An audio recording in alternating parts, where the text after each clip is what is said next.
মহিলা সংসার করতে পারছিস না, কি সংসার করবি? আমার ডাটা ট্রান্সফার কেন করবি তোর মোবাইলে? মামলা করে আবার একটা খেলা করতেছিস, মামলা উঠাবি আবার উঠাবি না উঠাবি, তুই আনবি কেন তোর বাসায় আমাকে? তুই আমার মোবাইল থেকে আমার ডাটা ট্রান্সফার কেন করবি তুই?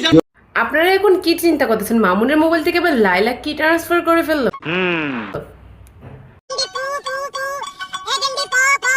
ওরে সর্বনাশ।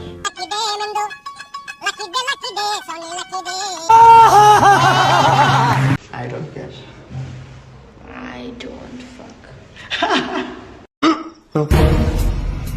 তো ওনাকে আপনারা চিনতে পেরেছেন, জাতির ক্রাশ অনামিকা ঐশী।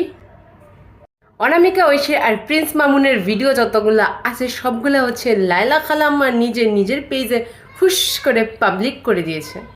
এই হচ্ছে কাহিনীর, এই হচ্ছে কিচ্ছা। খালাম্মা এবার মামুনকে পুরো জাপলায় ধরেছে, মামুনের যত কুকীর্তি আছে। হ্যাঁ, তুই তো আনছিস আমার তোর বাসায়, তোর বাসায় ঢুকতে না দিলে, তোর বাসায় শুইতে না দিলে আমি কই থেকে আসছি? জানি না এই নাটকে কে জিতে কে হারে, কিন্তু ভাই আমরা যে ফেসবুকে ঢুকতে পারবো না এটা 100% শিওর। তোরে না মামলা তুলবি না তুই কস। জানি না এই নাটকে কে জিতে কে হারে, কিন্তু ভাই আমরা যে ফেসবুকে ঢুকতে পারবো না এটা 100% শিওর।